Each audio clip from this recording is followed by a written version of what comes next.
Fala galera, tudo bom com vocês? Estamos começando aqui mais um podcast. Hoje temos o convidado ilustre. Estamos aqui com o Júlio Ribeiro, o responsável pelo Pregai College. Júlio, Fala pessoal, tudo bom? Professor Júlio Ribeiro aqui. É um prazer participar desse papo. Eu tenho certeza que vai ser uma conversa de bastante conteúdo. Creio que vocês vão gostar, então fiquem aí com a gente até o final, beleza? nessa entrevista hoje o Davi não pôde estar presente, então coloquei a Jennifer para poder estar também fazendo parte desse podcast. Fala pessoal, tudo bem com vocês? Para quem não me conhece ainda, eu sou a Jennifer, sou esposa do Rodrigo e hoje eu vou estar aqui ajudando ele nessa entrevista. Galera, recebemos um grande presente aqui do Júlio. Ele está divulgando o livro, está divulgando também as canecas. O primeiro livro dele, a Jennifer vai estar falando um pouquinho. Fico muito grato por esse presente que ele cedeu ao podcast. Agradecemos profundamente, Júlio. Tem mais vindo por aí? Provavelmente sim. A ideia é que seja o primeiro de alguns ou de muitos. Nada ainda concreto, mas algumas coisas no planejamento já. Jennifer? Falando um pouquinho sobre o livro se chama Discipulado de Paulo, Lições sobre Liderança nas Cartas Pastorais. E eu acho que ninguém melhor para apresentar o livro do que o escritor, né? Quer falar um pouquinho sobre o livro pra gente?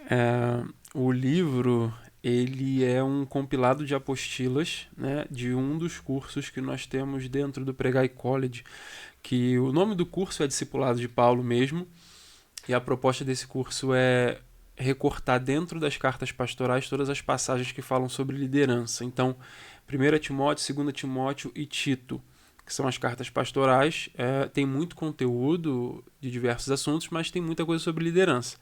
E aí o que eu fiz foi fazer um recorte de todas essas passagens que tratam de liderança e fiz uma análise quase que comentada, né? Quase um comentário, mas tem um pouco mais de aplicações dentro desses textos. Então, assim, ele é obviamente recomendado para qualquer cristão que queira entender melhor sobre esses livros, sobre o próprio apóstolo Paulo, sobre o pano de fundo de Timóteo e de Tito, mas principalmente para líderes, diáconos, presbíteros, pastores, pessoal que está envolvido com a liderança.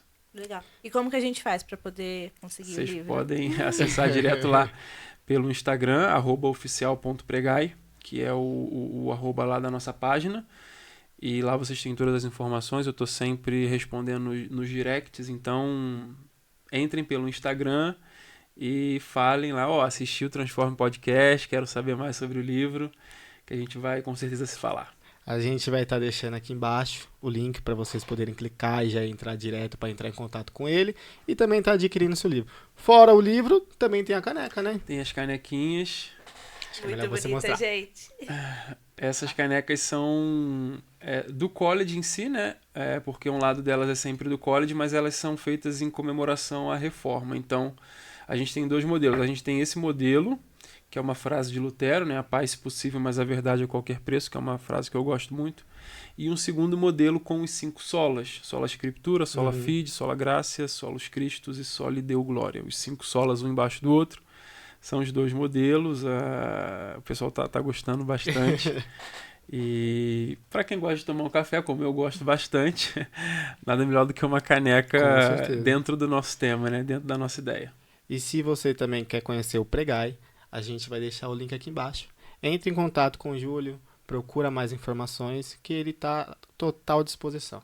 Júlio, para a gente dar início aqui à nossa entrevista, eu gostaria que você falasse um pouco para o pessoal que está assistindo a gente o que é o Pregai, como que surgiu essa ideia, como que eu consigo estar me inscrevendo.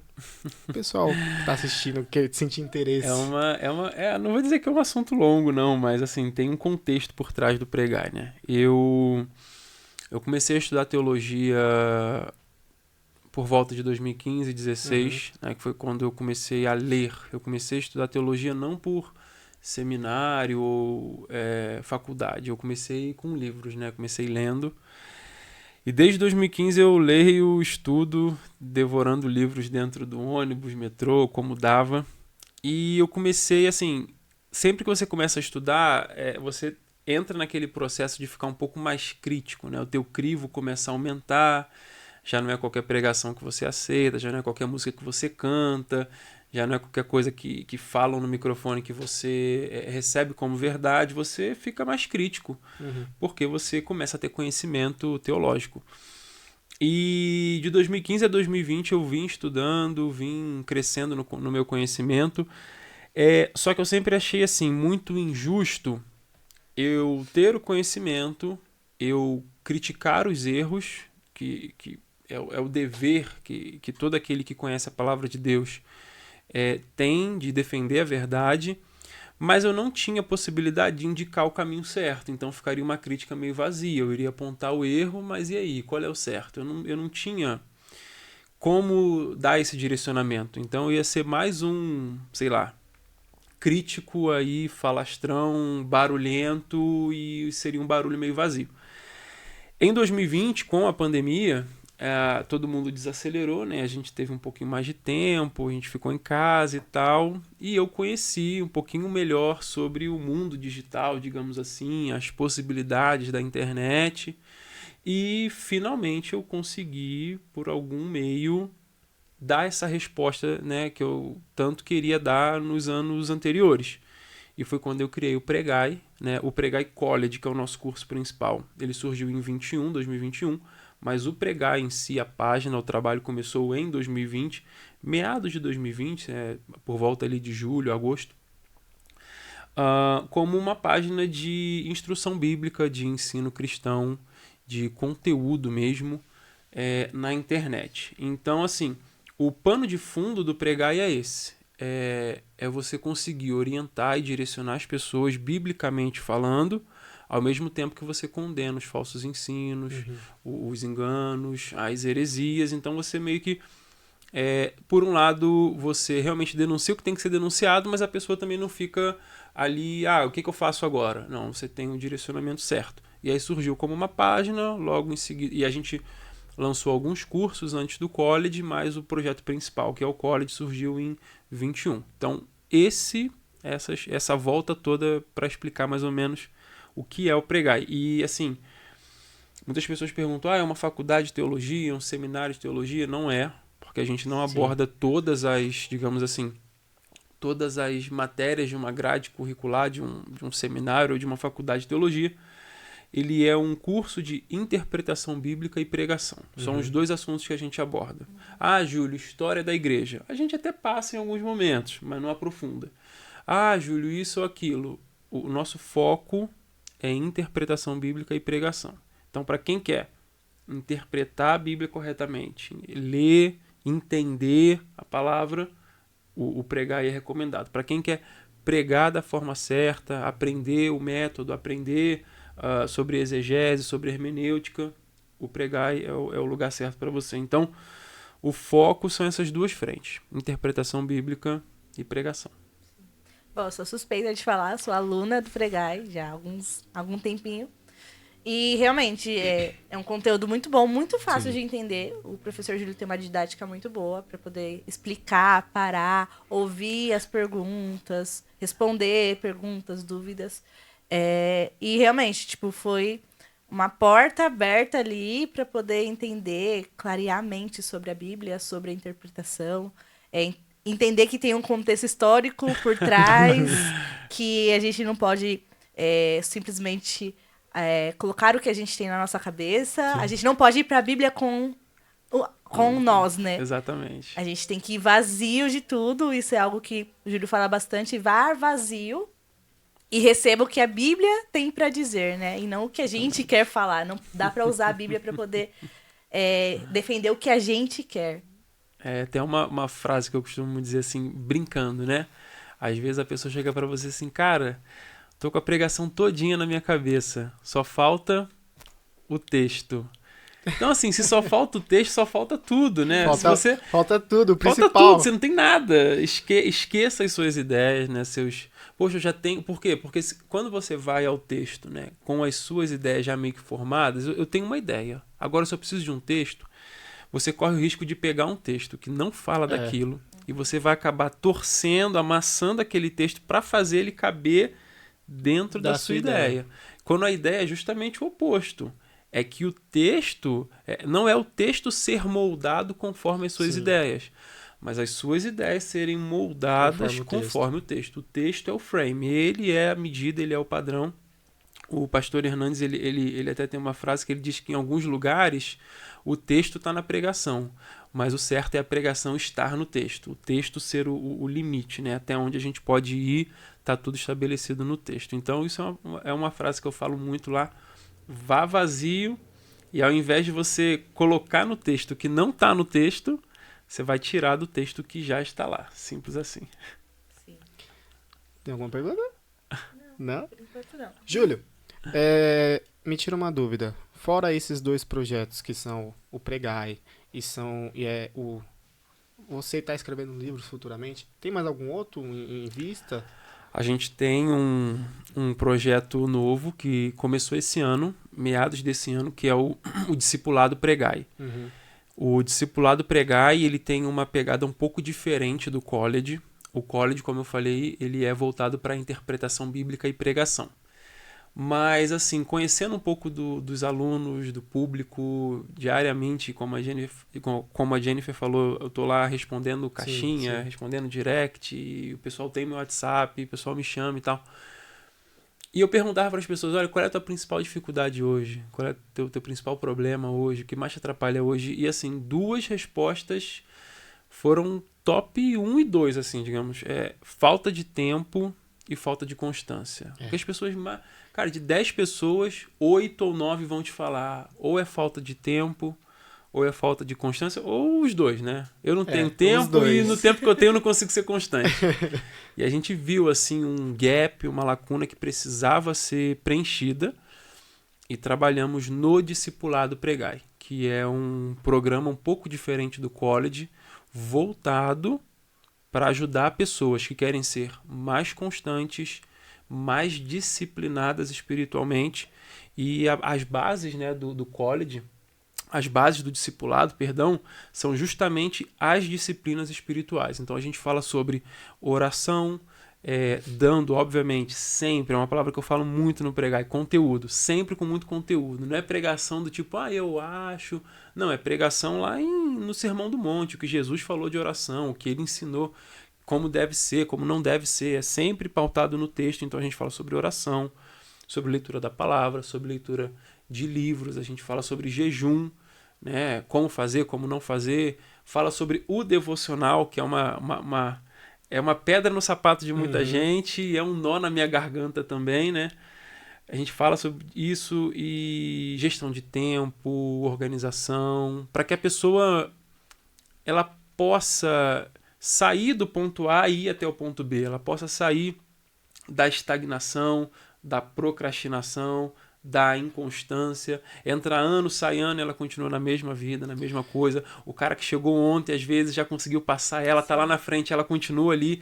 É justamente para pegar esse pessoal, essas pessoas que não conseguem destravar, não no sentido coach da palavra, mas que não conseguem sair do lugar onde elas estão e fazer elas viverem as disciplinas espirituais. E como que surgiu essa ideia? Porque é uma ideia sensacional. Porque eu mesmo falo por mim.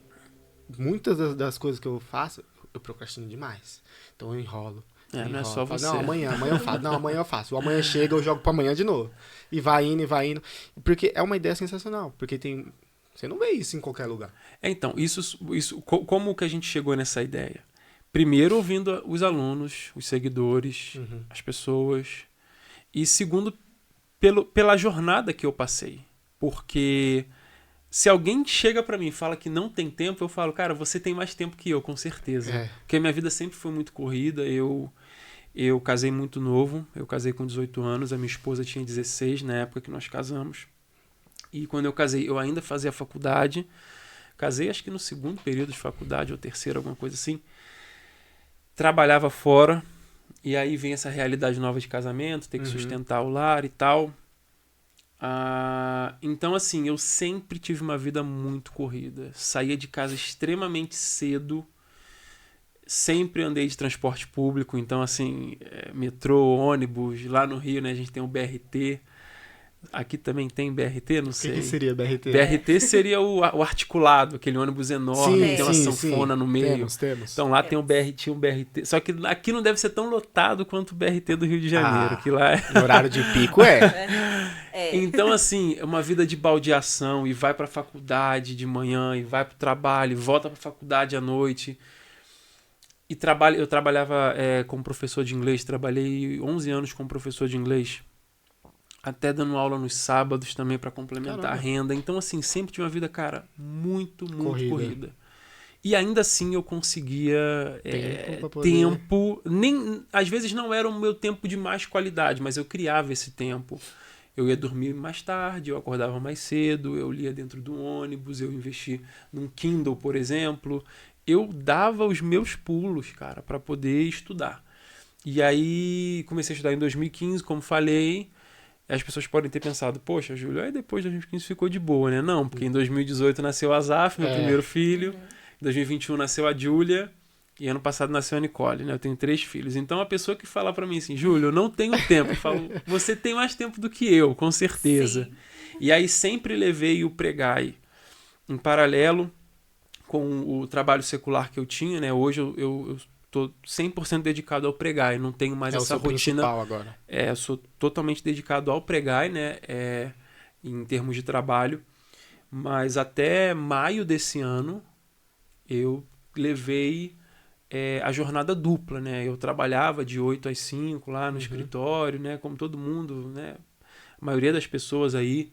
E aí tinha minhas obrigações em casa também, óbvio. E aí, às vezes, muitas das vezes, 9, 10, 11 horas da noite é que eu ia gravar as minhas aulas, eu ia sentar para ler, para estudar.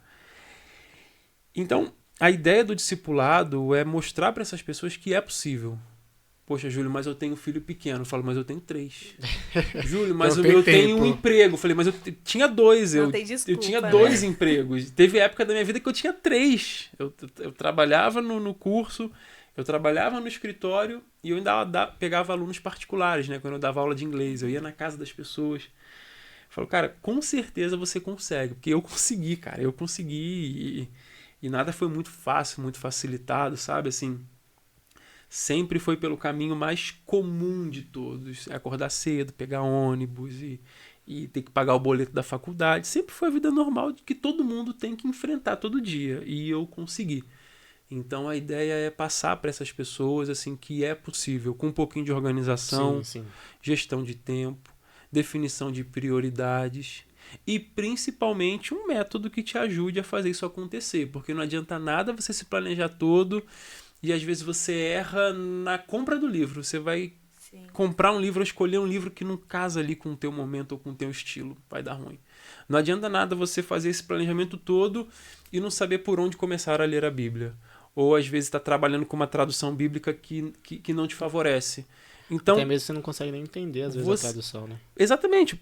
Pelo fato do tempo de todo mundo ser muito concorrido, você tem que dar o tiro certo. Você não pode dar tiro errado. Porque a frustração... ela é um grande desmotivador. Em qualquer área da vida, qualquer coisa que você se frustra, se torna um peso para você recomeçar. Seja na vida profissional, seja nos relacionamentos, seja na tua jornada de crescimento espiritual. Me planejei, me organizei, fiz tudo, o celular tocou, não acordei. Acabou o dia. Acabou. Aquele dia você já perdeu. E aí, para você... reerguer pro dia seguinte é mais difícil. Então toda frustração tem um peso, não sei se seria um peso emocional ou um peso mental, mas tem um peso que torna mais difícil o teu recomeçar. Então você tem que dar tiro certo. Dentro do discipulado estão todas essas estratégias, esses direcionamentos para que, cara, eu quero começar, eu quero realmente sair do ponto A e ir até o ponto B. Você tem ali um mapa para você dar o tiro certo. E o discipulado, ele é integrado ao college. Então, o aluno ele não fica somente com essa parte. Então, quem faz parte do discipulado também tem acesso ao college. Exatamente. O college, ele não dá acesso ao discipulado. O college, ele é a escola de interpretação bíblica e pregação. Mas o pessoal que faz parte do discipulado... eles têm acesso, dentro da própria plataforma do discipulado, eles têm acesso aos módulos principais do college. Porque uma coisa está ligada à outra. A pessoa se organiza. se ajeita, né? Né? E tem mais conteúdo também, né? Pra poder... Exatamente. E aí ela quer começar a fazer. Beleza, eu quero começar a fazer. E eu vou começar por 1 Samuel. Tem uma aula lá dentro do college de 1 Samuel. Então ela Legal. consegue se organizar com as estratégias do discipulado e colocar em prática. Se for, por exemplo, uma oração, se for, por exemplo, um jejum, ok, tem tudo no discipulado. Uhum. Mas se for, por exemplo, Bíblia, palavra, interpretação de texto, tem no college e é tudo integrado, entendeu? Se for, eu tenho um chamado de pregação, mas eu nunca consigo me organizar para trabalhar no meu sermão. Eu vou pregar, eu leio 5 minutos antes da pregação e subo para pregar. Calma aí, Aí né? não dá. Não dá. Então eu quero começar a botar isso em ordem. Tem no college o módulo de pregação expositiva, por exemplo. Caramba. Que o cara pode começar ali a... O que é uma hermenêutica? O que é uma exegese? O que é uma exegese? E o cara consegue se organizar ali dentro. Então, foi pensado nesse sentido. Para batalhar, para lutar contra procrastinação, falta de constância, falta de tempo de qualidade... Porque a gente viu que é uma coisa, uma dor, digamos assim, um problema de muita gente. E acaba se gente. tornando um cotidiano de muita gente, né? E as pessoas se acomodam, né? é. E às vezes se colocam falo na por posição de experiência tipo, não, eu realmente não tenho tempo. E aí, beleza, fica por isso mesmo. Sim. E é muito legal, porque tipo, você tá pegando na mão da pessoa, fala, não, vamos lá, começa por aqui, faz assim, faz assim. E, você tipo, mostra bonitinho. é muito o que realmente nós cristãos devemos fazer, né? Pegar na mão do irmão, vamos lá, vamos se ajudar, a gente consegue. Eu também tenho essa dificuldade, mas a gente consegue. E, tipo, mostrando na prática como nós devemos ser, como nós devemos nos ajudar. Isso é muito legal. Ela consegue estudar mais que eu. Às vezes eu sento pra estudar, eu escuto o passarinho, eu já vou procurar o passarinho, eu já viajo, já vou longe. Quando eu vou ver, já é meia-noite, tem que dormir pra ir trabalhar. E eu fico horas ali no computador e nem vejo o tempo passar. Uma coisa legal sobre isso é que a gente sempre fala lá dentro sobre mensurar resultados, né? Que algumas coisas a gente pode tratar como imensuráveis, a pessoa tem a percepção de que melhorou ou piorou, mas outras coisas são mensuráveis. E eu tive um momento muito bacana em 21 ou 22, no final do ano, porque eu sempre estabeleço as minhas metas de leitura, né? Eu olhei para os livros aqui e lembrei, eu sempre estabeleço as minhas metas. Esse ano estou quase batendo a meta, graças a Deus. Vou bater a meta antes do ano terminar. Mas aí no final do ano eu tenho um costume meu, né? Eu costumo fazer uma foto com todos os livros que eu li no ano. E fica uma foto muito legal, né? Assim, eu com uma pilha de livros assim e tal. E todas as vezes que eu posto essa foto, as pessoas comentam, falam, poxa, que legal e tal. Mas alguns dias, ou algumas semanas, ou alguns meses depois, eu recebo mensagem do tipo, Júlio, aquela foto que você postou, cara, aquilo mexeu comigo. Eu comecei a ler, eu já tô no meu 2º livro do ano e eu queria te agradecer, cara, por causa daquela foto. E eu falo que assim... bacana. Não, e não são pessoas só cristãs, são pessoas que... amigos, né, e tal, que veem a foto. Eu falo, cara, sério isso? Ele, sério, cara, eu tô lendo, eu gostava de ler, perdi o hábito, vi a tua foto e... aquilo reacendeu. Porque é muito livro, né? Não, e assim, e cada um tem a sua meta. Ah, minha meta são 2 livros por mês, minha meta é 1 livro por mês. Pô, minha meta é terminar o livro, que eu nunca consigo terminar o livro, que seja. Quando você consegue mensurar os resultados, cara, aquilo te dá um ânimo, aquilo te dá um gás, aquilo te leva a aumentar a meta, né? Chegamos na meta, agora a gente dobra a meta. E os alunos conseguem sentir isso, sabe? Desde que eu comecei com isso... eu já tive alunos fazendo a foto, né? Às vezes com 6 livros ali, 8, coisa, né? Que pra mim pode parecer pouca, mas pro cara é uma grande conquista. Sim. E marcando assim, caramba, professor, eu queria te agradecer, ó, aqui os livros que eu li esse ano. Eu falo, cara, isso é fantástico. Você acaba motivando as pessoas, Poxa, né? E é bacana de ver isso. Isso de fato não tem preço. Você conseguir inspirar positivamente pessoas com boas práticas, com bons hábitos. E essa é mais ou menos uma pegada muito forte dentro do discipulado, tá? Dentro dessa ideia. Bom, eu sou um fruto disso daí. Dessa colocar em ordem as leituras. Não tiro foto, porque às vezes as leituras são pelo celular. Não tenho todos os livros que eu gostaria. Mas coloco as metas, vou colocando, nossa, já li esse. Eu tinha muita dificuldade em terminar os livros. Começava e não terminava. E vendo não só você, mas os outros alunos também falando sobre, é muito legal. E também isso me incentivou a continuar a leitura, a terminar, ele vê. É. Agora só falta ele. É um pouco mais difícil, é um pouco mais A gente difícil. vai chegar lá, a gente vai chegar lá. Sim, mas é muito legal. E disso que você falou sobre ajudar as pessoas, tudo. E você teve alguém na sua vida que te ajudou, que te incentivou a chegar hoje onde você está? Com certeza, tive algumas pessoas, né? A pessoa que eu posso citar que talvez mais me ajudou nesse sentido é a Andresa, minha esposa, né? Que eu comecei a estudar antes dela, mas ela em determinado momento também teve esse estalo do estudo, e hoje a gente estuda juntos e a gente costumava fazer assim, noites de estudo, sabe? Colocava as Que crianças legal. para dormir, passava um café e não tem problema com tomar café à noite, não, tá? Pode tomar café 10 horas da noite, 11 horas, não tem problema nenhum. E a gente sentava assim, com um biscoito, um bolo, alguma coisa, 10h30 da noite já, o mundo inteiro dormindo, fazendo nada, que era E quando a vocês gente tinha estudando. silêncio, né? Ela sentava de um lado da mesa, sentava do outro e a gente estudava. E aí hoje, assim, a nossa casa é uma casa que tem livros, é uma casa que tem conhecimento. Hoje os nossos filhos veem a mãe e o pai sentado lendo, não somente com o dedo no telefone, né, e tal, como muitas É pessoas interessante hoje devem porque, ter. querendo ou não, pode acabar motivando eles para Não, futuramente. totalmente. né? O Azaf começou a ler esses dias e ele Sensacional. Legal. passa pela rua lendo as coisas e ele pega de vez em quando a Bíblia, os livros, assim, vai lendo. Então, assim, a pessoa que mais me incentiva nesse sentido é a minha esposa, não tem outra pessoa. Quando eu comecei lá em 2015, 15 para 16, né? O primeiro livro que eu li foi um livro emprestado de um amigo. Eu fui transferido para uma empresa no centro do Rio e ele me emprestou meu primeiro livro, que se chama Finalmente Vivos, do John Piper, que é um livro que eu tenho até hoje. Ele me emprestou dele, depois eu comprei um para mim. E eu tenho esse livro até hoje, e inclusive trabalhei esse livro com os alunos do discipulado, porque dentro do discipulado a gente tem um clube de leitura, e a gente faz Que legal. esse trabalho, seleciona alguns livros e a gente lê juntos. Então, por conta de um livro emprestado, que um amigo do trabalho descobriu, né, que eu era cristão, ele era cristão também, ele, pô, você lê, Julinho, e tal, não sei o que. Eu falei, não, cara, nunca li, não, e tal.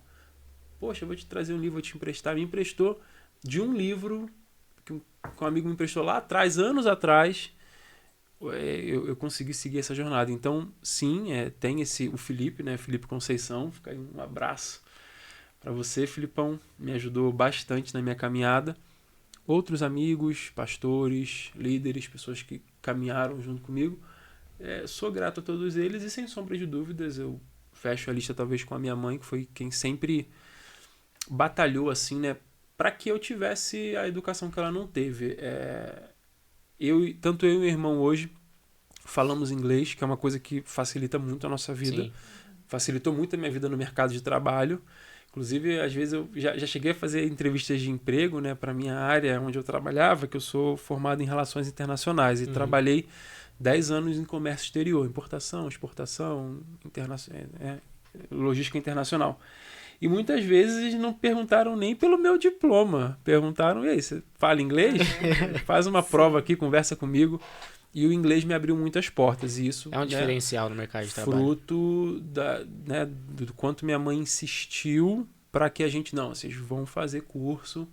E trabalhava, sempre trabalhou demais, né? Trabalhava sábado, domingo, dava o jeito dela para pagar a nossa mensalidade.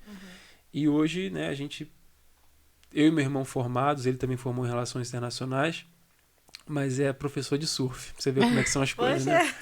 Que Mas legal. é bacharel em RI também. Um pouco distante. Mas assim, os dois muito bem educados no melhor dos sentidos e graças a esse esforço assim, né, que minha mãe teve. Então, eu fecho a lista com ela, que também investiu o estudo que ela não pôde ter, ela investiu nos filhos e deu o resultado, graças a Deus. Ô Júlio, quanto tempo que tem o Pregai? Desde 2020. Então, Desde esse 2020. ano, 4 anos. Você tem 3 filhos, você é casado, você falou que trabalhava em 3 empregos. Como que era essa rotina? Porque, querendo ou não, é muito cansativo, né? Era muito louco. Porque você tem que tirar um tempo pro estudo, você tem que tirar um tempo pro seu casamento, um tempo pras crianças, um tempo do trabalho. É. Era bem complicado? Cara, ainda é corrido de forma diferente, né? Porque hoje, Aham. apesar de eu não ter o trabalho CLT, né? Sim, sim. Trabalho fora, são 3 crianças. Antigamente não eram 3 crianças, era só o Azaf. Quando, Dá mais quando eu trabalho comecei que com o o CLT. Pregai. É. Dá mais trabalho que o CLT, com toda certeza. Mas assim, isso é uma coisa que as pessoas me perguntam, né? Assim, professor, como é que você faz? Como é que você dá jeito disso? Eu falo, cara, não tem receita, não tem receita. Tem que ser na garra mesmo, tem que ser, meu irmão, na marra, não, Tem que não ter um tem foco, né? receita. Exatamente, assim, eu sei onde eu quero chegar, cara. Uhum. Eu tenho uma meta, eu tenho um foco pessoal, ousado. Eu ouvi uma frase um dia, né? Falou assim, se seus sonhos não te assustam, eles não são grandes o suficiente. Eu tenho um sonho ousado, uma coisa minha. Não vou dizer exatamente o que é, mas quando concretizar eu digo. Mas eu tenho um sonho, assim, muito, muito ousado. E eu sei que, cara, para eu atingir isso, eu não posso ficar esperando, pô, será que o fulano vai me ajudar? Será que esse Não, fulano vai olhar para mim? depende de você. Só depende de mim, cara. Exatamente. Se eu não correr atrás, se eu não... Poxa, as pessoas me perguntam, eu costumo brincar, eu durmo pouco. É uma brincadeira com fundo de verdade, porque realmente, É. fase da minha vida que eu dormia 5 horas por noite, 4 horas e pouca por noite. E fazer o quê? Se eu for... Eu até achei engraçado, eu vi recentemente uma influenciadora falando sobre isso, né? Sobre...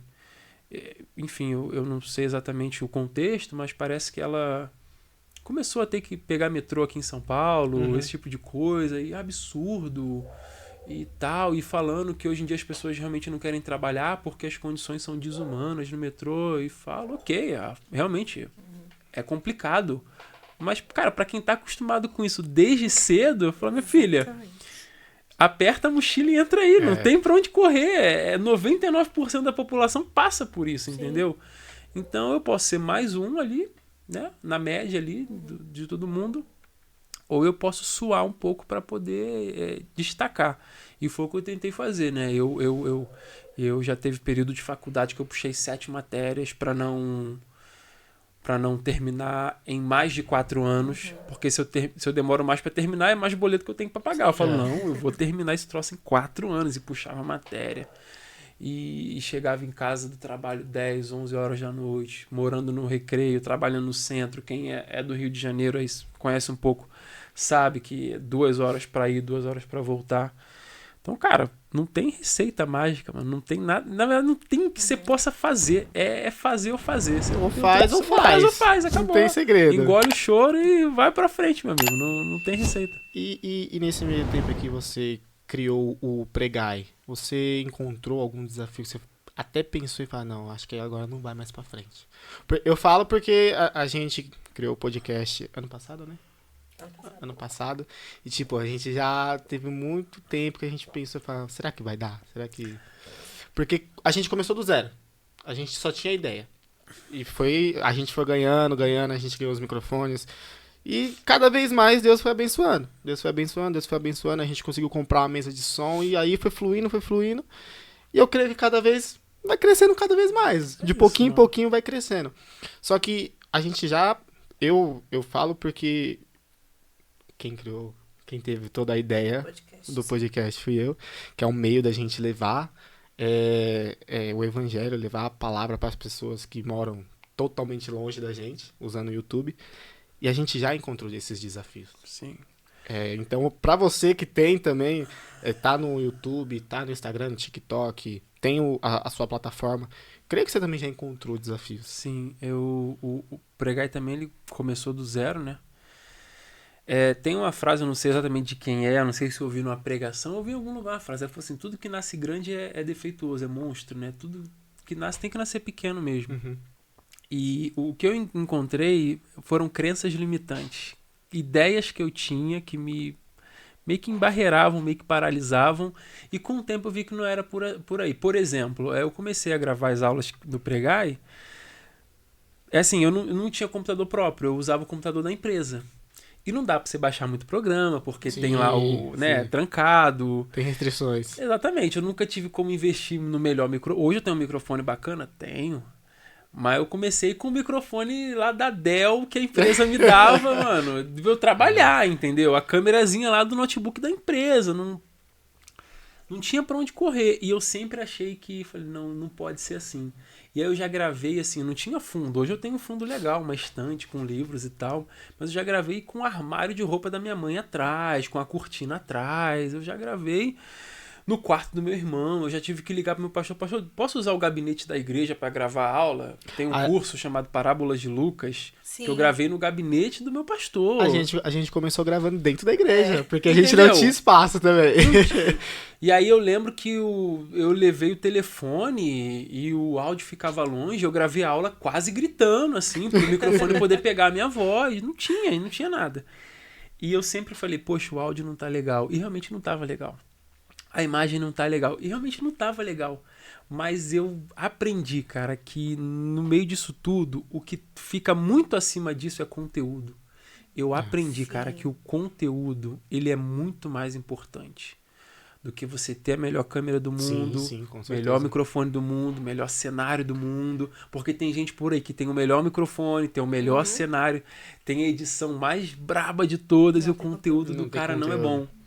E aí eu comecei a ver que eu poderia levar adiante porque o meu conteúdo era bom. E eu sempre tive essa certeza. Hoje eu ponho a mão no fogo pelo meu conteúdo, porque eu tenho certeza que ele é bom. E falo para os meus alunos, olha, que vocês não vão encontrar a melhor câmera do mundo, a melhor iluminação do mundo, mas, cara, vocês vão encontrar um conteúdo muito bom, uma didática muito boa. E aí, quando as aulas terminam, quando os alunos acabam de terminar a aula, ninguém fala, poxa, mas o áudio poderia ser... Poxa, ninguém fala. Ninguém repara. As pessoas só colocam, cara, que aula. Tô com a cabeça explodindo aqui e tal. Então, essas coisas, elas ficam em segundo plano quando o seu conteúdo é bom. Foi isso que eu aprendi. Eu tinha essa crença limitante e aprendi que o conteúdo, quando você tem conteúdo, e quem acompanha o Pregar sabe que, cara, eu falo muito essa palavra, conteúdo. Toda hora eu falo isso. Se não for pra falar de conteúdo, eu nem falo, nem entro.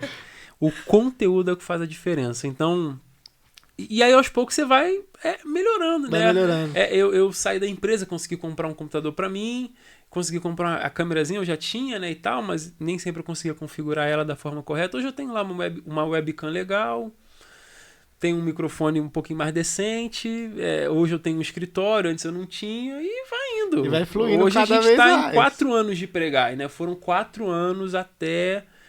Ou 3 anos e pouco, né? Até começar realmente a ter essa cara um pouquinho mais apresentável. Não que antes não fosse. Como eu falei, o conteúdo é o que sobressai.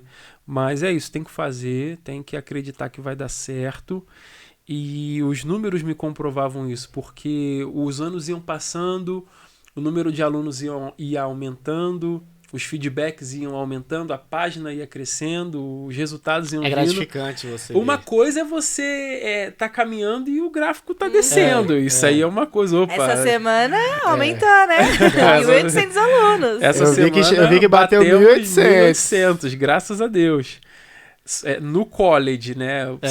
Tem os alunos do discipulado, alguns alunos das imersões fora, mas eu gosto de sempre basear pelo college. Mas aí você vê que, cara, alguma coisa você tá acertando, né? Então vamos investir nisso que tá dando certo e aos poucos a gente vai melhorando. Falando em conteúdo, eu tava fazendo uma pesquisa essa semana e eu vi que realmente são poucas pessoas que acabam trazendo conteúdo bíblico, trazendo conteúdo falando da palavra e tal. Como que surgiu essa ideia de você trazer conteúdo bíblico, de montar aulas para alunos? Claro que você explicou que você queria ajudar, mas como que surgiu? Surgiu através de uma palavra? Surgiu através... Porque hoje em dia eu vejo que não é fácil você criar conteúdo religioso para as plataformas. Hoje em dia as pessoas preferem ver um vídeo de um gatinho bonitinho que bate milhões de visualizações. Da vida. Preferem ver debates políticos. Só que eu tava fazendo essa pesquisa, são poucas pessoas que acabam... Os próprios cristãos não assistem conteúdo cristão. Preferem assistir outras coisas. eu percebi, cara, que tem muita coisa que parece conteúdo, mas não é. Cara. E eu tenho umas... Eu sou meio chato com algumas coisas. Eu sou meio chato, eu confesso. Eu vou dar um exemplo pra você. A gente tá num podcast aqui, né? Sim. Vocês mesmos já podem ter feito isso e... Ok. Faz parte do game, faz parte do jogo. Mas eu, por exemplo, não tenho tanto interesse de ligar um podcast e ficar lá 1 hora escutando, às vezes, o testemunho de uma pessoa. Sim, sim. Gente, eu poderia estar 1 hora estudando sobre escatologia. É interessante você assistir a pessoa falando da Bíblia, a pessoa falando sobre... Que nem você fala dos discipulados. Isso é interessante. Isso Agora é você conteúdo. assistir... Você gastar 1 hora assistindo um testemunho, eu também não acho muito bacana. Não, e assim, hoje, a grande maioria dos... Eu acompanho alguns outros podcasts, né? Ah, eu vou trazer o conteúdo, eu vou trazer o fulano de tal, a fulana de tal. Nossa, que legal, o que ela vai falar? O testemunho dela. Falar, a gente marca um café, come um bolo e você conta seu testemunho, sua história pra mim. O cara vai pregar, vou trazer o pregador fulano de tal na minha igreja. O que ele vai fazer? Contar o testemunho dele. Aí não Pelo dá. amor de Deus, não quero saber da sua vida, Aí não seu dá. cunhado, sua avó, não quero. Eu quero saber disso aqui, ó. Quero saber de palavra. De Bíblia. E aí você passa o Reels do Instagram, tem 500 milhões de perfis cristãos. 499.999 é de vídeo engraçado. É crente fazendo palhaçada. Você tá ali sufocado querendo conteúdo e não tem conteúdo. Tem brincadeirinha. Os caras, eles abrem mão do conteúdo pra fazer videozinho engraçado pra bater 1 milhão, pra viralizar. Focam nas visualizações, na monetização. Exatamente. Em vez de focar no principal, que é a palavra. Poderiam ser professores da Bíblia. Sim. Pelas redes, poderiam. E existem alguns. Não são tem. mas a grande maioria... Você pega quem são os maiores nomes cristãos na internet? Pensa em 3. Cara, pelo menos 1 ou 2 dele é um cara que produz videozinho engraçadinho e faz reels de comédia. Então, assim, não tem. Esses dias mesmo eu fiquei passando o dedo. Cara, não tem. É incrível, não tem. Então, e isso no meio cristão deveria ser uma prioridade. Com O certeza. ensino é uma prioridade. O ensino não é... Isso é uma outra implicância minha que eu tenho. E é até legal vocês falarem que são líderes de jovens, né? E eu sempre falo assim... O jovem, quando ele quer passar no vestibular, cara, ele estuda biologia, química, Ele se aprofunda. física. Aí chega dentro da igreja, o jovem não precisa de teologia, ele precisa de brincadeira, de festa, filme. de retiro, de filme, cine pipoca e coisa e tal. Sim. Pode até ter, mas isso não é o centro, isso não é o principal. núcleo. E as pessoas têm a ideia de que isso não é necessário. Gente, o conteúdo é o que você mais deve prezar. E ali existia realmente um gap. Era uma lacuna a ser preenchida. Eu falei, cara, eu vou... Até porque, assim, desde 2015 eu fui consagrado ao presbitério. Hoje eu sirvo... Muita gente, pastor... Eu não sou pastor, sou presbítero. E, biblicamente falando, o que é o presbítero?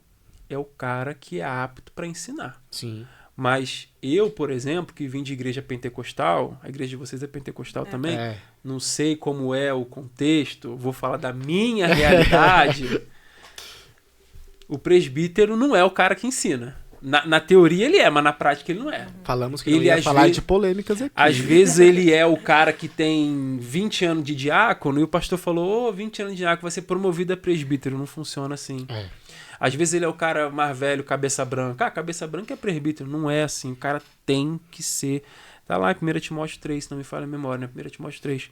O cara tem que ser apto para ensinar. E não é. E eu sou um presbítero. Eu tenho que ser apto para ensinar. Então, o que sempre me corrigiu, me moldou, me impulsionou, me fez crescer espiritualmente foi conteúdo bíblico. Não foi história, não foi testemunho... Foi nada disso, foi conteúdo. Então eu vi aí uma oportunidade, digamos assim, tanto de fazer o que eu falei no início, né? Como de exercer o meu próprio ministério. Porque, né? E aí, entrando assim em outro assunto, abrindo e fechando parênteses rápido, já tiveram momentos da minha vida em que eu não consegui exercer o meu ministério localmente na minha igreja. O pregar era o meu respiro. Era por onde eu conseguia... escoar o conteúdo que eu tinha, digamos assim. E aí, por situações X, Y, Z, que acho que não vale a pena entrar, mas eu exerci o meu ministério através do pregai, através do ensino. Sim. Enquanto e às vezes na igreja local que eu estava não tinha oportunidade, não dava, tinham outras pessoas sedentas para ouvir o que eu tinha, né, para falar. E aí essa é até uma coisa que eu tratei muito com a minha esposa, porque ela também tem um conteúdo que não tem uma entrada muito fácil em muitas igrejas.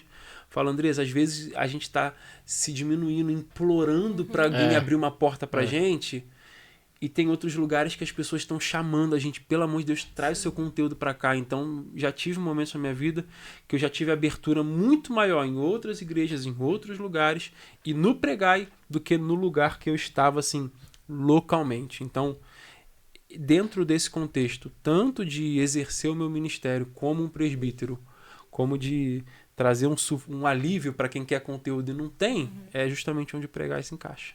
Você falou um pouquinho antes sobre as crenças limitantes, né? Muita gente acha que a gente só faz alguma coisa para Deus se está fazendo dentro da igreja, né? Dentro das 4 paredes. Exatamente. Que não necessariamente é a igreja, é o templo ali, é o lugar que a gente se reúne. Nossa. E deixa de fazer coisas por achar que... E se frustra, porque eu não tenho uma oportunidade, eu não consigo, ninguém me deixa eu falar. Sendo que tem aí um mundo. Hoje a gente tem internet, que eu acho que esse também foi um dos nossos principais objetivos. É não se prender, porque a gente trabalha com jovens e a gente sabe que, eles passam muito tempo na internet. E, tipo, o que a gente pode fazer pra alcançar quem tá na internet? Já que eles não saem do celular e a gente não vai tirar isso deles, então vamos estar lá também. Se eles for ouvir alguma coisa, que seja ouvindo coisas boas, coisas de Deus.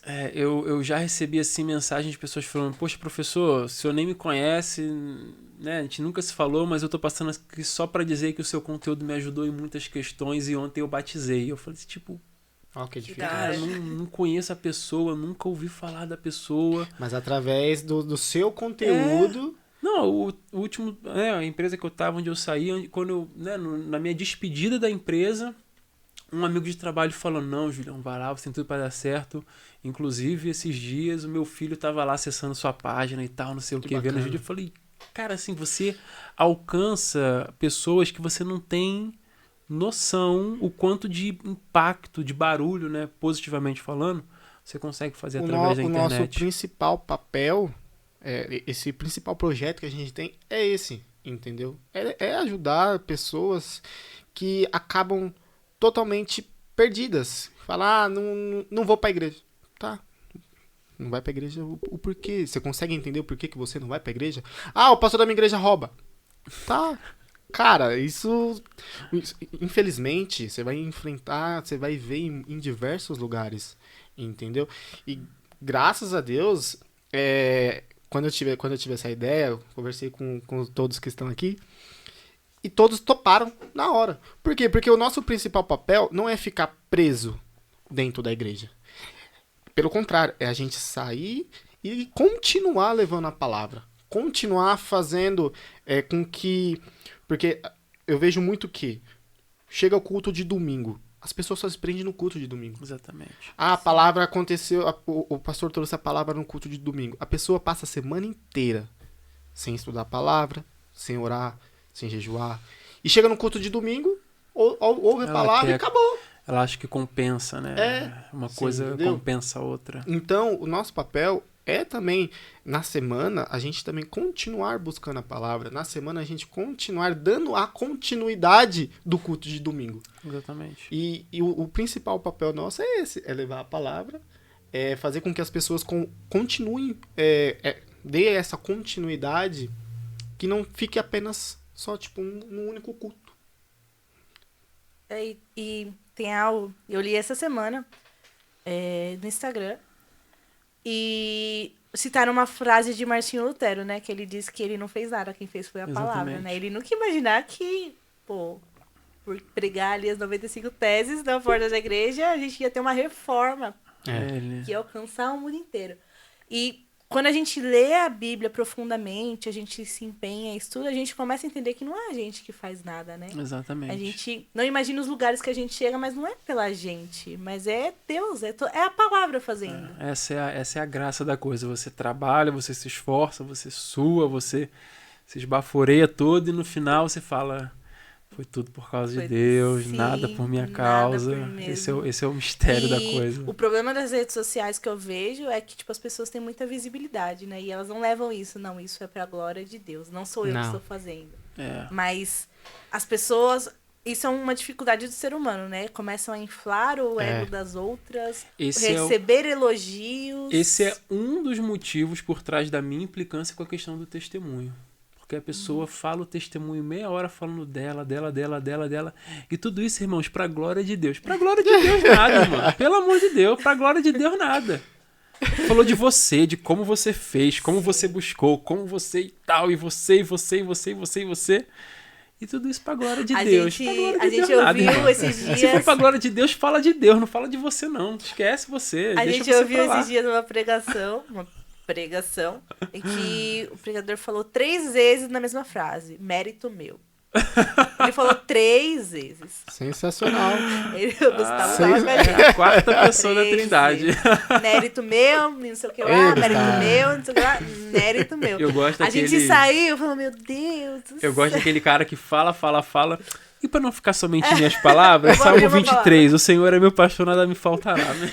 Tipo, É difícil. mas é aquilo, cara, são erros que a gente se acostumou como se fossem coisas normais, e não são normais. Não tem nada de normal nisso. Enquanto eu tiver pulmão, cara, eu vou lutar contra esse tipo de coisa, que eu não consigo. O cara chegar, subir, falar 60 minutos de abobrinha e baboseira da vida dele, enquanto tem... Na verdade, eu até ensino isso em uma aula. Torna-se incoerente o livro estar aberto e o pregador falar de si mesmo. Isso é uma incoerência visível. Se o livro está aberto, o pregador cala. Sim. Cala no sentido... Porque não é sobre ele. Exatamente. Cala no sentido de falar de si mesmo, de suas conquistas, seus méritos. Se o livro está aberto, já não é mais sobre a gente, é sobre o livro. A O partir trabalho hora da que você abriu, pregação... você tem que ler aquilo que você abriu. A parte mais difícil da pregação Você não é sair. você mesmo, é você não atrapalhar o texto, é você não acrescentar nem diminuir. Você não colocar nenhum empecilho. O texto tem que fluir e no final das contas você tem que sumir. E as pessoas não têm que lembrar assim, nossa, o Júlio foi isso, o Júlio foi aquilo. Fala, cara, Deus, a graça de Deus, o Espírito Santo. Você tem que se esconder ali atrás de algum jeito. E tem muito pregador que começa a pregação orando, Senhor, que eu me esconda atrás de ti. Hoje eu vim contar uma experiência minha, que eu não sei o que. Como que você vai se esconder se você tá falando de você? Não tem como, é difícil. Sim. E falando, a gente já entrou nesse assunto sobre interpretação bíblica. O pregar é sobre isso, interpretação e pregação. O que você poderia falar aqui brevemente, né? Claro que o conteúdo maior tá lá dentro do pregar. Sobre isso, sobre como isso pode ajudar a gente, como que a interpretação correta nos ajuda a compreender a Bíblia, dicas de como começar. Um exemplo bom falando de pregação é exatamente esse. Por que as pessoas falam delas mesmas? Por que a pessoa conta testemunho? Por que a pessoa conta experiência? Resposta, porque não tem conteúdo. Porque se tivesse conteúdo, falava, mas não tem. A resposta Olha é que não o tamanho do livro que a gente tem, né? Mas não tem conteúdo. Se tivesse, falava. Por que não fala? Porque não tem. Porque não tem. Então, às vezes, a pessoa preparou uma coisa muito rasa, falou tudo o que tinha que falar em 10 minutos. Olhou, nossa, 10 minutos. Deixa eu contar alguma coisa, deixa eu encher uma linguiça aqui, né? Deixa eu contar um testemunho. Porque 10 minutos é muito pouco, então não tem. Então, assim, pelo menos pra quem é pregador, gente, o conteúdo é essencial. É o principal, né? É o principal. Se você não tem conteúdo, você nem deveria estar lá na frente. E eu, inclusive, acho que púlpito não deve ser catraca livre. Púlpito não deve ser... a pregação é pra todos. De certa forma, sim.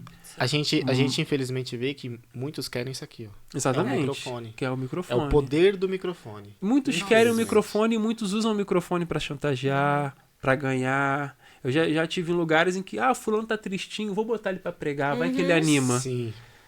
Cara... Tá quase saindo da igreja. Vou colocar ele pra falar. Dá oportunidade. Então, assim, a pregação é para todos? De certa forma, assim, todos os que se aperfeiçoam, se esmeram, se dedicam, É para todos que realmente entendem o que é aquilo ali. Não é aquilo... Ai, Deus usa quem Ele quiser.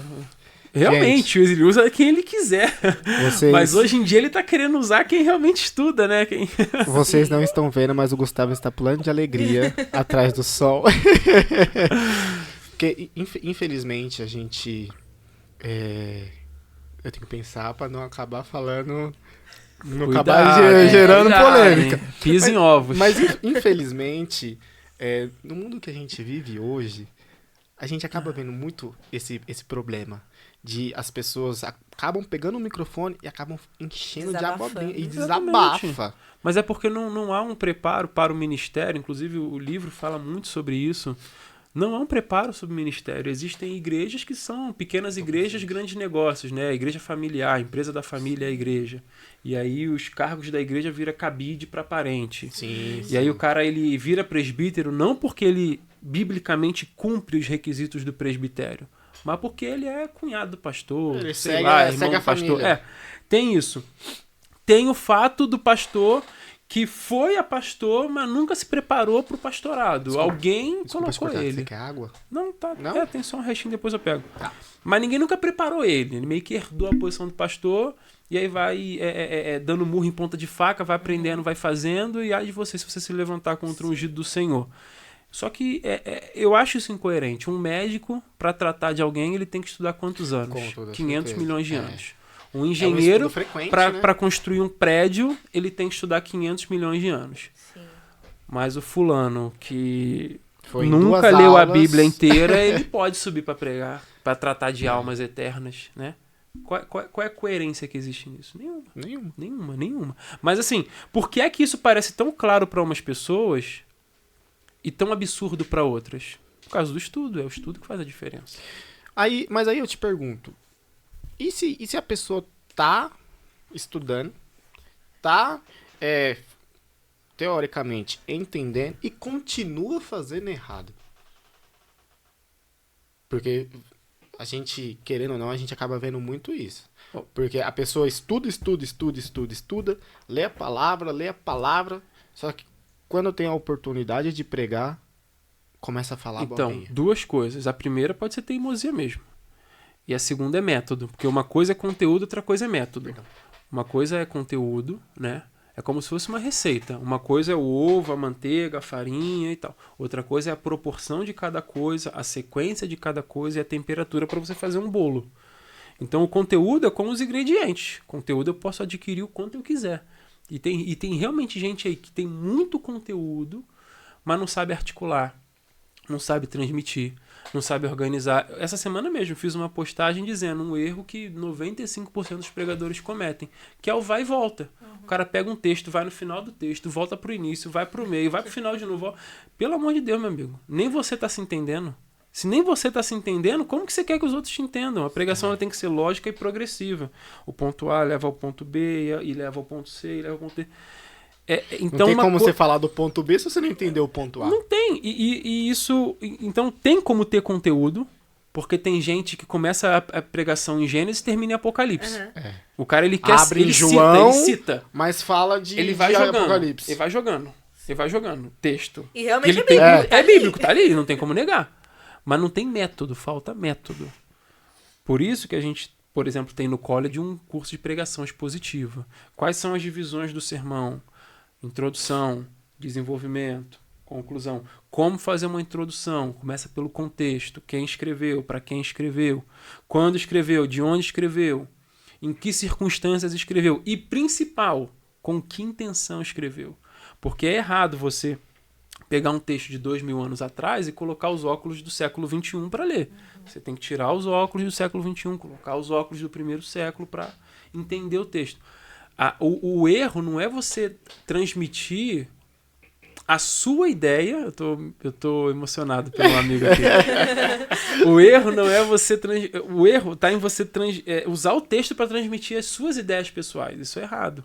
O erro não é assim. O que eu entendo desse texto? Porque se eu falar a palavra manga, você entende a fruta, você entende a roupa. Sim. Mas não é nem o que você entende, nem o que você entende. É o que Paulo, ou Pedro, ou Moisés quis dizer quando escreveu manga lá, entendeu? Então eu tenho que me colocar no lugar do autor. Quando Paulo escreveu isso aqui, o que ele queria dizer? Eu dou sempre o exemplo de Filipenses 4,13, né? Posso todas as coisas naquele que me fortalece. Então você que é empresário, você pode abrir sua empresa. Você que quer a casa nova, você pode ter sua casa nova. Você que quer o carro, você pode. Basta trazer aqui uma oferta de R$1.000. É assim que acontece. Mas quando Paulo escreveu Filipenses 4,13, ele estava preso. E ele estava falando sobre ter necessidade. Olha, eu não procuro o donativo que vocês têm para mim. Isso é bom, porque aumenta o vosso crédito diante de Deus. Mas eu sei ter muito, sei ter pouco, sei estar apertado, sei estar tranquilo. Em todas as situações eu aprendi a ter contentamento. Posso todas as coisas naquele que me fortalece. O contexto não é esse contexto triunfalista e casa, carro e anjo com a bandeja de ouro, de prata e haja bandeja no céu, meu Deus do céu. É o contexto que está ali na Bíblia. Só que às vezes o cara não leu Filipenses, ele leu Filipenses 4,13. Ou seja, ele pinçou o versículo ali. Tirou assim do contexto. E isso está errado, né? Você tem que ler Filipenses, você tem que ler Panorama de Filipenses, Filipenses 1, Filipenses 2, Filipenses 3. Você tem que ler Atos 16, que é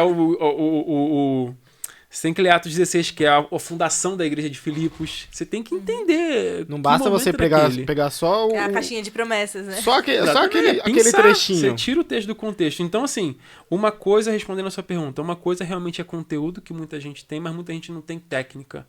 Tem gente que nunca estudou pregação e prega há 10, 15, 20 anos. Tem igreja que é contra o estudo da pregação. Não, pregação não pode ser estudada, tem que descer na hora ali e tal, não sei o quê. Isso não existe. Não mesmo. Isso não existe. Se fosse para descer na hora, não tinha os sermões de Spurgeon, não tinha os sermões de John Wesley escritos aí até hoje. Não, eles preparavam os sermões. Tem que ser preparado. Então, o grande problema pode ser, Júlio, pessoas que estudam e ainda assim falam abobrinha. Resposta, falta método, falta instrução. Pregação também é estudável. Pregação não é um Wi-Fi que liga na hora ali, download. Não. Pregação é estudável. E quanto mais tempo o Hernandes fala isso, ele fala para um sermão ficar bom mesmo, você tem que pregar ele no mínimo umas 10 vezes. Sim. Que cada vez que você prega mais o sermão, óbvio, para públicos diferentes, né? Sim. É porque tem gente que gosta, né? Pregar mesmo, você entendeu, né, criatura? É para públicos diferentes. E eu já vivi isso, cara. Eu tenho sermões hoje que eu já tive a oportunidade de pregar 6, 7, 8 vezes. E hoje, cara, o sermão tá na minha mão. Não que eu esteja limitando o texto, não. É muito pelo contrário. Eu entendo exatamente a linha de pensamento do texto. O sermão tá na minha mão hoje. Por quê? Porque foi trabalhado. Quando eu preguei esse sermão a primeira vez, ficou de um jeito. Quando eu preguei a segunda vez, ficou melhor. Quando eu peguei a terceira vez, ficou melhor. Vai aperfeiçoar. Ficou melhor. E cada vez que você prega o sermão, você vai aperfeiçoar ele. E a experiência de preparar uma pregação é muito legal. Porque você lê, aí fala, como que eu não olhei, não reparei isso aqui antes? Como que eu não vi isso? E tipo, você põe ali, escreve, tipo, chega numa conclusão que você fala, meu, como que eu nunca tinha percebido isso? Como que ninguém me contou isso? Tem uma historinha, né, que alguns pregadores dizem que tinha uma igreja e o povo da igreja estava muito incomodado com a pregação do pastor. Estava uma pregação ruim, rasa. Falou, pastor, como que você prepara a pregação? Aí falaram, eu não preparo não. Eu venho pensando na pregação do caminho de casa para a igreja. E o pastor morava a 5 minutos da igreja. Nossa. A igreja mudou o pastor para o outro lado da cidade, para ele demorar mais para chegar na igreja e para ele poder ter mais tempo pensando na pregação, para ver se melhorava. Então, foi o jeito que a igreja arrumou, né? Porque é isso, gente. Se você não investir tempo, se você não se... o processo de pregação, ele é muito interessante. Tem dias que você vai olhar para o texto, você vai olhar no olho do texto, você não vai ver nada. Sim. Deixa ele ali. Você vai voltar no dia seguinte, você vai olhar de novo. Você não vai ver nada. Você vai vir no terceiro dia, opa, tô vendo alguma coisa ali que eu não estava vendo antes. Deixa eu anotar, anotei. E você vai ali naquele trabalho com insistência, com paciência, com afinco. e ao longo de um determinado X tempo você vai ter a sua pregação. E eu vejo que também você precisa se preparar para poder pregar. Tem. Não basta você apenas ler o texto, você entendeu. Dá Tem a 2 parte dias, espiritual 3 dias, também. você vai subir no altar e você vai pregar aquilo. Não, você tem que... É que Você tem tem pessoas que que têm pedir palavras discernimento, lindas, mas é vazia, né? Exatamente. Aí é a forma. É um prato, é como se fosse um prato lindo de um restaurante chique e a carne crua. Sim. Não faltou fogo ali para poder cozinhar Ou o sem alimento, sal. exatamente. Sem Ou sem tempero. sal, exatamente.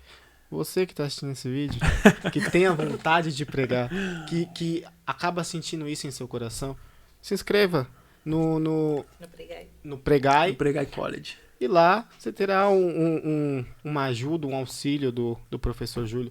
E aproveitando, você que também está assistindo esse vídeo, não esquece de deixar o seu like, de compartilhar, de deixar o seu feedback para que a gente possa saber também se essa entrevista, essa reunião te ajudou de alguma maneira, tá bom? Júlio, como a gente trabalha com jovens, a gente queria perguntar umas perguntinhas aí relacionadas um pouco aos jovens. Manda. E eu queria saber... Se eu não souber, a Jennifer responde. Eu queria saber se você... Deus revela. se você- qual que é, na sua concepção, o principal papel do jovem na igreja hoje? Boa pergunta. Eu acho que o jovem ele deveria estar muito mais na linha de frente do que ele atualmente está. Nos tempos bíblicos, o jovem não era o jovem de hoje. Por exemplo, Timóteo era jovem. Alguns autores bíblicos, acho que o John MacArthur defende que ele tinha por volta de 30. O Swindoll, que é um outro teólogo que eu já consultei, diz algo por volta de 40. Ou vice-versa, né? Eu posso ter trocado os nomes e os números, mas alguns dizem que ele tinha por volta de 30, por volta de 40, mas devia ter seus 30 e poucos anos. Era o jovem daquela época, né? E ele era pastor de Éfeso. Uma igreja fundada por Priscila e Áquila, consolidada por Paulo, e que posteriormente teve o próprio apóstolo João lá em Éfeso. E Timóteo era o pastor da igreja. Tito era outro jovem que estava em Creta, que era uma cidade mega complicada. E estava lá, né, Tito 1,5, te deixei em Creta para que estabelecesse presbíteros. Tito era mais novo do que o povo que ele ia consagrar, porque o presbítero naquela época também tinha a conotação de ancião. Então, provavelmente, Tito era um cara de 30 e poucos anos que ia estabelecer lideranças mais velhas do que ele, em questão de idade. E o jovem, ele tem muito potencial. Muito, muito. Eu digo isso porque eu só dei conta de tudo que eu fiz, que eu falei pra vocês, porque eu era jovem. Hoje eu não sei se eu daria conta. Hoje eu tô com 30. Tá vendo? Eu tô velho, né? Mas assim, gente, eu lembro que, cara, quando eu tinha meus 20, 22, meu irmão... Eu não precisava dormir, maluco. Eu não dormia. Eu tirava um cochilo, eu dava conta das coisas, eu ia pra cima, ia pra baixo, eu fazia... E eu levava essa vida toda que eu falei pra vocês, tendo as responsabilidades na igreja. Era consagração de jovem sábado de manhã, às vezes culto jovem à noite. E a gente saía do culto jovem, ia comer e ficava até altas horas comendo.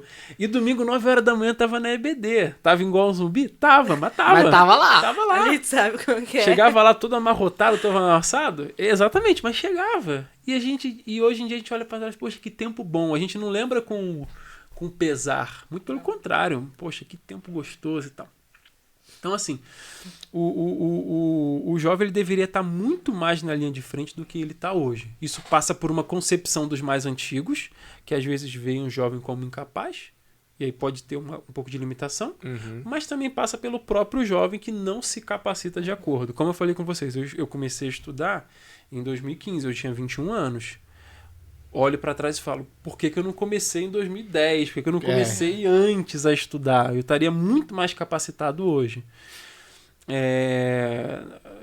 Quando o adolescente, sei lá, tem 13, 14 anos, hoje em dia, o que ele faz? Ele joga videogame, ele fica vendo televisão e tal. Se desde essa época ele já vem sendo instruído, treinado e ensinado na palavra, ele vai chegar com seus 17, 18 anos mega preparado. Ele vai conseguir encarar um ensino médio, uma faculdade, sem o medo do tipo, poxa, será que eu vou desviar? Ele vai entrar do tipo, quantos que eu vou converter aqui, meu irmão? Quanta gente eu vou ganhar aqui, entendeu? O real problema é que hoje a gente acaba vendo que tem muitos jovens que não têm o interesse. Não é igual antigamente, que a pessoa ela se interessava e se aprofundava e pesquisava e lia a Bíblia e comia a Bíblia. Hoje não. Sem internet, né? Hoje, e sem internet, exatamente. Hoje, malemar abre a Bíblia. Exatamente. Agora, além da questão dos mais velhos e dos jovens, tem a terceira questão, que são os pais. Que, Que é o que tem que motivar, né? mesmo que o pai não motive ativamente, ele consegue motivar passivamente, se ele minimamente levar a sério as coisas de Deus. Um garoto que vê o pai e a mãe em casa estudando a Bíblia... Você acaba Mas fazendo com que o filho também faça em um isso. período ele não faça, mas em algum momento da vida dele ele vai vai se lembrar, ele vai fazer. Um garoto que o pai dele é um pregador sério, ele vê o cara lá se esmerando na palavra e tratando, enfim, a família com respeito, sendo um bom pai, essas coisas básicas, esse moleque ele vai ser minimamente influenciado para aquele caminho. Se o pai dele investir um pouquinho nele, então, Sim. chamar para perto, andar junto, às vezes vai pregar, leva o moleque junto e começa a incutir aquilo na cabeça do garoto. Olha aí, pai, mãe, sejam exemplos para seus filhos. Motivem eles a estudar a Bíblia. Já é um primeiro passo, já é Por exemplo, diz a história que a maior influência de John Wesley foi Susannah Wesley, sua mãe.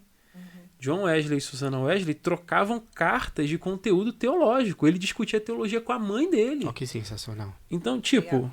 sabe, essa coisa de... Hoje em dia, pouca gente lembra de Susannah Wesley, mas todo mundo conhece John Wesley. Sim. Com certeza. E aí você vai procurar a história dele. Quem era a pessoa que ele debatia teologia? A mãe. Com toda certeza, essa mulher conhecia de teologia. Ela entendia, entendeu? Pensa como que era o ambiente familiar dentro de casa. Devia ser muito bom, né? Devia ser muito legal. sensacional. Então isso já é meio caminho andado. Então, se tiver pelo menos uma base familiar... ajuda muito. Você acha que o papel dos pastores também acaba influenciando nesse quesito? Um pouco menos do que o papel dos pais. Sim, mas sim. também Porque eu influencia. vejo que também os pastores eles precisam também motivar os jovens, influenciar eles a estarem fazendo a obra, a estarem... Porque, querendo ou não, os jovens serão o futuro da igreja. Já é o futuro da igreja, né? Uhum. Então, você tem que mostrar para o jovem, claro que também cabe ao papel da liderança, mas o principal também cabe aos pastores. Acompanhar, ver se o jovem está preparado para futuramente ser o obreiro da casa do Senhor. Sim. Então, só que, infelizmente, vimos que alguns pastores acabam meio que focando em outras coisas e esquecendo de focar no principal, que é o futuro. Eu comecei falando aqui que eu tenho algumas implicâncias, né? Uma das implicâncias também tem a ver com isso. Porque eu vejo muitas lideranças muito mais preocupadas em que o jovem esteja envolvido ou entretido com coisa de igreja do que o moleque ou que a garota seja realmente cristão. Então, por exemplo, a igreja não investe em estudo, não tem uma escola bíblica forte, né? Mas o pastor fala pro líder, tem que ter alguma coisa pro jovem aí. O que o jovem vai Tem que ter alguma fazer? coisa pro jovem. Que tem que ter alguma coisa pro jovem, pastor? A igreja que tem que ter uma estrutura que leve isso a sério. Tem igrejas que, por exemplo, ficam refém do moleque que toca violão. Porque não tem música na igreja. Sim. Aí, se o moleque toca violão bem, o moleque Mas não faz vem em tudo EBD, errado. não Não, vem... é. Mas quando ele chega, ele sobe, não. Eu canto a capela, meu amigo. Eu canto sem instrumento, mas você não sobe aqui. Entende como tem que ser o Entendemos. posicionamento? Entendemos. Aí, Entendemos. Senti uma vibe meio... Mas tem. É muito legal. O cara ele isso. meio que fica refém do moleque, assim. O moleque de 18 anos, 20 anos faz o que quiser. Sim, sim. E acaba... Pode falar. A gente que trabalha com jovens, a gente tá sempre pegando muito no pé da questão de estudo bíblico. E alguns deles chegaram aí do período de ir pra faculdade e a gente falou, vai sem medo. Exatamente. Vocês têm base, vocês têm Bíblia, a gente sabe. Porque Temos tem gente que fica nessa, a faculdade desvia os jovens. Não. Não é nada. Ela só vai aflorar aquilo que já estava dentro dele. Exatamente. Que ele sempre quis faz tempo. Porque ele vai ter um pouquinho mais de liberdade ali. Aqueles que se encontram frequentes, a gente sabe que, tipo, a gente confia. Sim. A gente sabe que pode ir pra faculdade, vai tranquilo. Mas o nosso medo são aqueles que não estão constantes. Porque se não vem no estudo, se não participa das coisas que é... Querendo ou não, dentro da igreja é o básico. É você aprender o estudo, é você aprender a Bíblia. O que vai acontecer quando você for para uma faculdade? Você vai se desviar completamente. Só vai, na verdade, evidenciar, né, o que tá ali. Exatamente. Sim. Eu tenho essa convicção também, entendeu? Que essa questão de mundo, faculdade, namoro, isso não desvia ninguém. Isso só bota pra fora, né? Ou potencializa o que, na verdade, já estava ali. O cara já não era muito firme, ele só estava precisando de... E ao longo da vida eu presenciei isso, e isso é um dos motivos que eu também não ponho minha mão no fogo por questões relacionadas a dons espirituais. Porque quanta gente eu já vi falar em línguas no domingo ou Não sei tem lá, uma vida reta falar diante de em Deus. línguas na sexta e no sábado o cara tá... Então, no final das contas, só existem dois tipos de pessoas, aqueles que nasceram de novo e aqueles que não nasceram. Só existem os realmente convertidos e os participantes de igreja, amigos do evangelho, chame como quiser. A Bíblia é muito clara, né? Na carta de Coríntios. Que era uma igreja cheia de problema, mas era cheia de dom, né? Exatamente. Um monte de gente fazendo um monte de coisa errada, mas tinha dom. Eles pregavam, O cara falavam línguas. deitava com a mulher do próprio pai, talvez era um dos caras que falava Se em na língua lá. Bíblia tem, imagine hoje em dia. Mas hoje eu vejo, Júlio, que o que importa é você falar línguas dentro da igreja. É você expressar o dentro dom. de alguns contextos, Sim, né? no contexto pentecostal. Se você... às vezes você não é nem... Você nem fala em línguas. Mas se você fala em línguas, você é visto como... Uma coisa de um pouco diferente. Você tem Especial. especial. E, infelizmente, a gente vê isso. Isso aí força, né? Acaba forçando uma falsa espiritualidade Não, da parte exatamente. deles. Porque jovem é imaturo, né? Ele não tem essa visão, não. Preciso buscar, preciso fazer. Não tô falando você. Você é um jovem diferenciado. Eu digo isso super tranquilo, porque eu mesmo não tenho o dom de falar em línguas, né? O dom, Sim. falando da ótica pentecostal da coisa mesmo, não tenho. E tá tudo bem. A Bíblia é muito clara, né? Todos curam? Todos falam? Não, nem todos. Mas dentro do contexto, isso tem um peso. Dentro do contexto, Tem isso... denominações que ungem as pessoas se elas Só se falam elas... línguas, Exatamente, né? exatamente. Não pela capacidade ou pela vida espiritual, pela não. intimidade com Deus, né? Que deveria ser Dons não visto. são evidência são evidências óbvias, né? Como o pentecostalismo cria um revestimento de poder para um fim, uma missão específica, normalmente relacionada a evangelismo e pregação. Mas no final das contas, né, como diz o texto, muitos dirão: Senhor, em teu nome não falamos em línguas, em teu nome não fizemos e acontecemos. Eu não vos conheço. Então, eu tenho essa concepção de que às vezes a liderança fica muito, muito refém de muito jovem que nessa questão musical bate muito forte, nessa questão de dons, o cara tem um dom ali e tal, não sei o que, o cara já é visto de forma um pouco diferenciada, quando na verdade o crivo, o sarrafo, né, usando um linguajar de esportes, ele deveria ser muito mais alto. O sarrafo... Júlio, você está pregando então que o ministério deve ser muito exclusivista. Pô, não sou eu que estou pregando, é Paulo.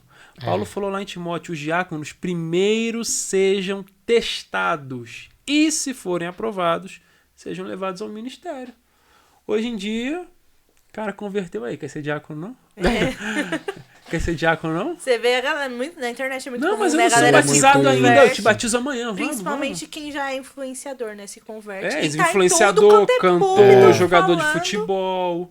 Eu vi Ou um caso cara que tem recentemente dinheiro, de né? jogador de futebol. Eu vi um caso recentemente de jogador de futebol. Eu, se não me engano, acho que ele foi ungir a pastor. Alguma coisa assim do tipo. Tem uns que realmente... eu não vou citar nomes aqui para eu não me comprometer, porque eu não sei da vida de ninguém, né? Mas tem uns que realmente tem até testemunho de vestiário, os jogadores dizem: não, o cara realmente é pastor e tal, não sei o quê. Mas tem outros, tem um aí, né? Eu gosto sempre de usar o exemplo dele, né? O nosso irmão em Cristo, né? Se é que dá pra chamar assim, o Wesley Safadão. Sim. Ele é batizado, meu filho. Batizado no Rio Jordão, tá? Não é no Tietê, não. É no Jordão. Nossa. E ele batizou num ano, e no ano seguinte ele tava lançando o hit lá do carnaval, Macetando. Aí eu falo assim: isso foi um batismo ou foi um banho? Um banho, né? Um banho caro, né? Porque foi lá em Israel, teve que ir pra Israel pra tomar banho. É um pouco caro aí. Mas é que a palavra fala, né? A gente vai conhecer a árvore pelos frutos dela. Então, assim, o crivo ele tem que ser alto.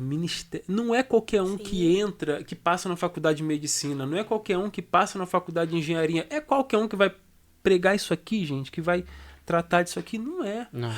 Mas Pedro era iletrado, ele foi tomado pelo Espírito Santo. Pedro, meu amigo, era apostólica, aquilo ali é outra história. Não, fora o contexto que os judeus tinham que crescer sabendo a lei. Exatamente. É o mínimo, Pedro, né? ele era iletrado, mas ele saberia muito mais da lei do que muito letrado hoje em dia, né? Exatamente. Com certeza. Era o básico do judeu, né? Então, assim, mas Pedro não sabia de nada e ele foi usado. Tá, meu amigo, no dia que você andar sobre água, você me chama e a gente conversa. Aí a gente entra num debate interessante. E aí você vê na Bíblia, Antigo Testamento, Moisés, criado na cultura dos egípcios. Samuel, criado dentro do templo com os sacerdotes. Esdras, talvez o primeiro dos escribas. Daniel, cara super inteligente para os seus dias, resistiu ao tempo dos babilônios e dos medo-persas.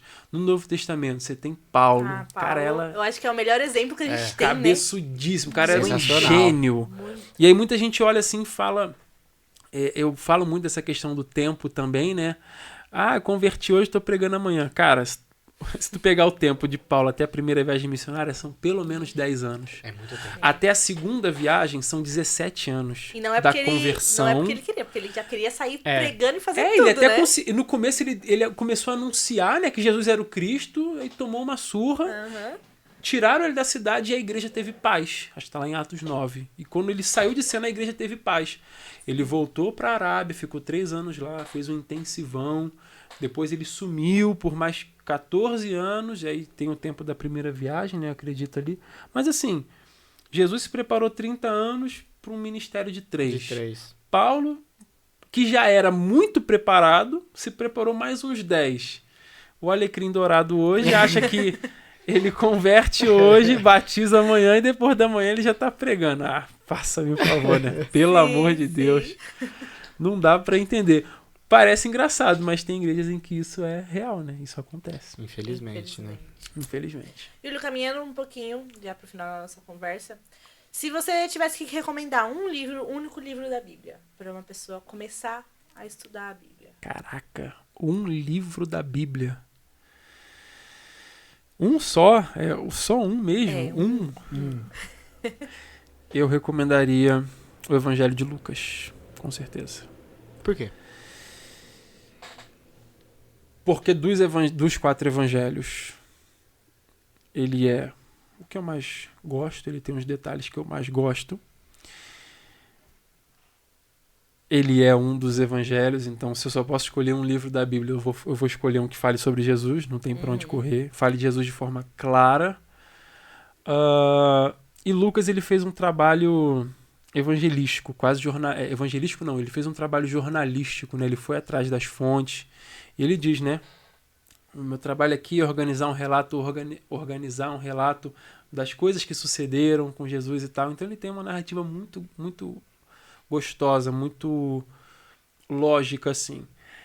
Óbvio que existem outros livros top, né? Tipo Romanos e tal. Amo Filipenses, amo a Carta de Judas, penúltimo livro da Bíblia. Mas se eu tiver que escolher vai ser um dos evangelhos. Ponto. E o que eu mais gosto é o de Lucas. Com toda certeza. Você recomendaria... recomendaria não, perdão.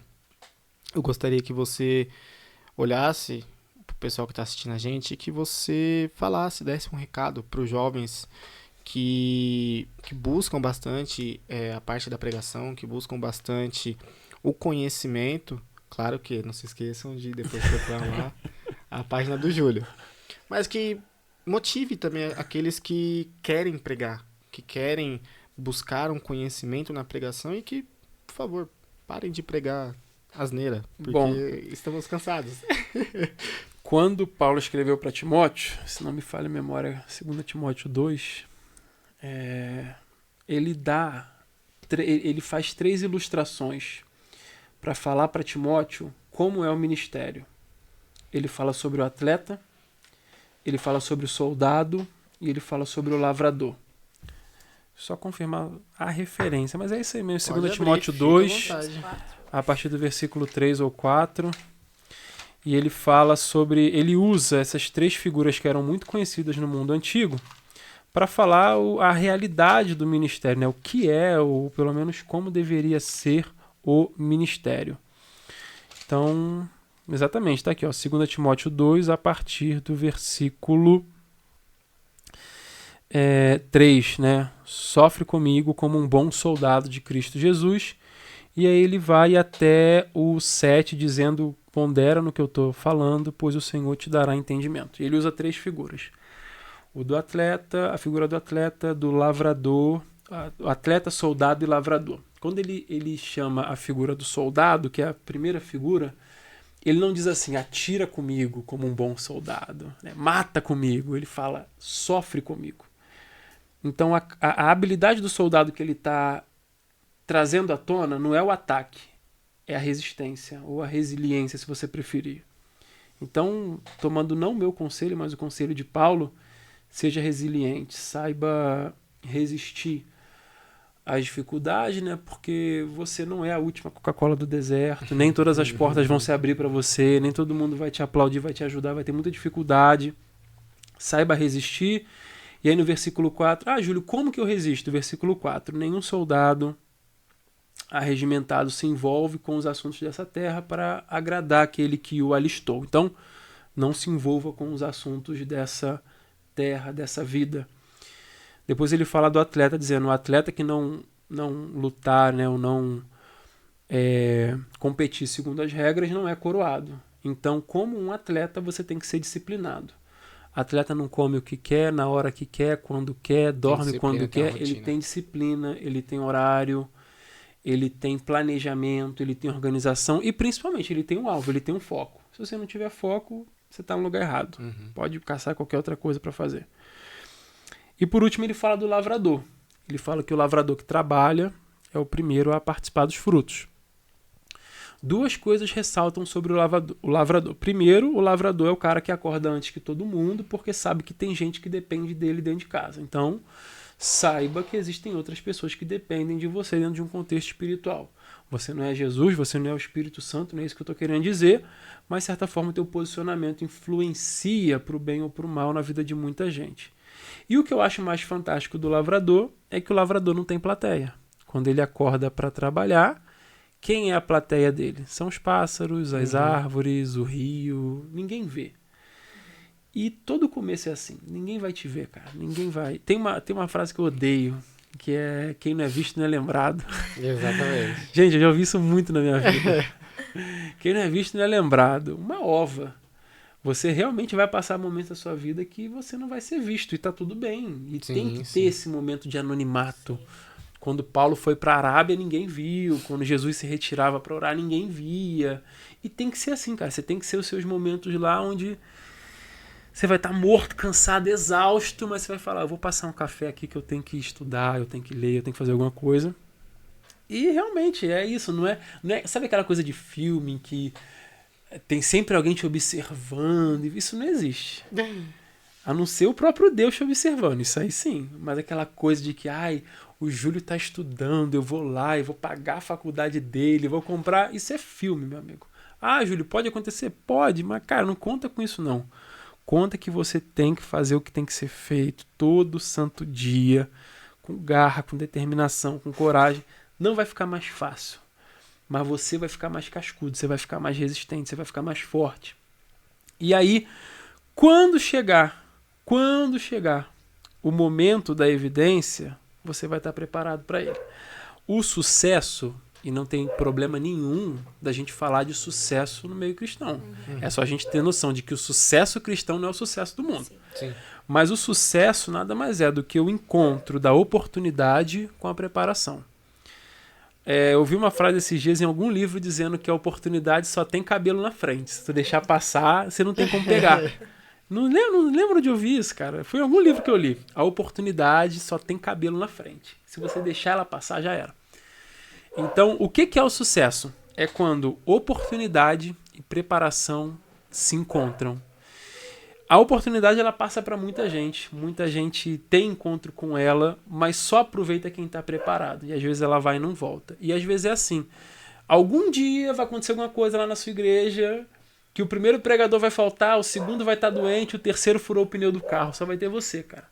Se você não estiver preparado, essa oportunidade vai passar e você não vai agarrar ela. Esteja sempre preparado. Lembre-se dos conselhos de Paulo. Seja como um soldado, seja como um atleta e seja como um lavrador. Então, deixei aqui não o meu conselho, mas o de Paulo, que é melhor do que o meu. Amém. Galera, se você gostou dessa entrevista, não esqueça de deixar o seu like, não esqueça de compartilhar para que mais pessoas possam ser impactadas. Não esqueçam também de acessar aqui embaixo, entrar em contato com o Júlio, se você precisa de um auxílio, se você precisa conhecer um pouco mais, se aprofundar um pouco mais, fazer essa imersão, não esqueça, o link vai estar aqui embaixo. Não esqueçam também, se você gostou do livro, se você gostou da caneca, entre em contato com o Júlio para que você possa estar adquirindo o seu. Júlio, muito obrigado, cara. A gente queria te trazer há muito tempo aqui no podcast. Agora deu certo, graças a Deus. Jennifer, tem alguma coisa pra falar? Só agradecer a presença aqui. Veio de longe. Veio de muito longe. E muito obrigada. Essa conversa edificou muito. Foi muito edificante. Espero que vocês que estão assistindo também sejam edificados com essa conversa. E agradecemos também o presente, que foi o livro, a dedicatória que usem que bem. Ele fez pro podcast. Pode ter certeza que vamos usar muito bem. Júlio, quer deixar algum recado? Somente, se dediquem no estudo da palavra. Spurgeon, ele disse que ia chegar um dia que a gente ia precisar usar a lupa, né, para encontrar uma grama de evangelho em uma multidão de pregações. Eu acho que esse dia está chegando, né? Então, tornem-se pregadores melhores, estudantes melhores, mais dedicados à palavra de Deus, para que a gente possa aí mudar esse nosso cenário, e a gente vai mudar, se Deus quiser. Se Deus quiser. Amém. Agradecemos vocês que assistiram mais um podcast edificante. Que vocês tenham uma ótima semana. Show. Tchau, galera. Fica com Deus. Valeu.